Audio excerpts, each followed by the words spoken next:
Last May, inside Moscow's Grand Kremlin Palace, Russian President Vladimir Putin welcomed Venezuelan leader Nicolas Maduro with full ceremony. The meeting came just days before Russia marked the 80th anniversary of the Soviet Union's victory in World War II, a moment heavy with symbolism. Standing beside Foreign Minister Sergei Lavrov, Putin praised the relationship between Moscow and Caracas, crediting Maduro personally for strengthening ties between the two countries. The visit ended with a newly signed strategic partnership agreement, a clear signal that Venezuela had become Russia's most visible ally in the Western Hemisphere. But that alliance was put to the test when U.S. President Donald Trump ordered a military operation that resulted in Maduro's capture. The reaction from Russian officials was immediate, at least on paper. Foreign Minister Lavrov condemned the U.S. action in a phone call with Venezuela's interim leadership, expressing what Moscow described as strong solidarity with the Venezuelan people. At the United Nations, Russia's ambassador accused Washington of fueling modern imperialism and neo-colonialism. Yet one voice was notably missing. Putin himself stayed silent. Unlike China's President Xi Jinping, who openly criticized what he called American unilateral bullying, the Russian president made no immediate public statement.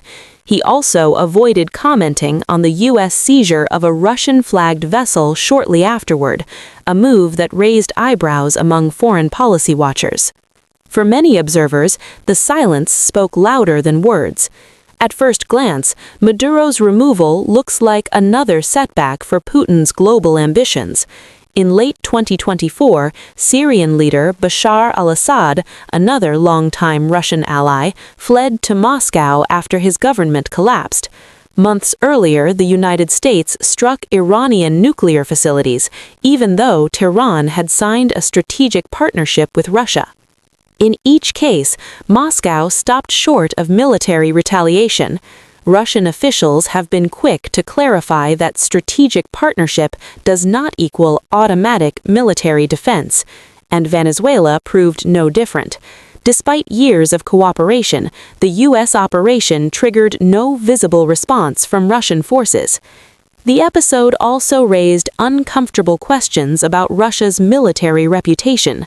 Under Hugo Chavez and later Maduro, Venezuela invested heavily in Russian-made air defense systems, including S-300 and Buk missile platforms. Maduro had even claimed thousands of Russian anti-aircraft missiles were positioned across the country, yet none of it prevented the U.S. operation. American Defense Secretary Pete Hegseth didn't miss the moment, publicly mocking the failure of those systems during remarks at a naval shipyard in Virginia. Still, the situation may not be an outright loss for the Kremlin.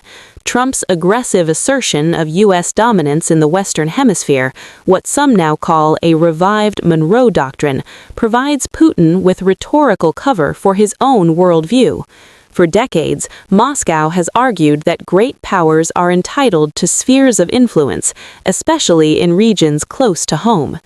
That logic has long underpinned Russia's actions in Ukraine. Putin has repeatedly framed the post-Soviet states as Russia's near abroad, and since launching the full-scale invasion of Ukraine in 2022, he has made clear that restoring empire is central to his mission. From that perspective, Washington's willingness to use force, not just in Venezuela, but in openly discussing control over Greenland, reinforces Putin's belief that global politics is ruled by strength. That message was echoed recently by White House officials, who bluntly stated that the world is governed by power, force, and hard realities, not ideals. For the Kremlin, that framing is useful.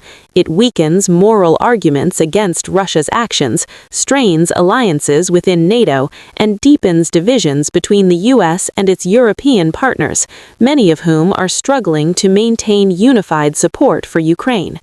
In early January, Putin appeared at a Russian Orthodox Christmas service alongside uniformed soldiers and their families, signaling resolve to continue the war despite ongoing peace efforts.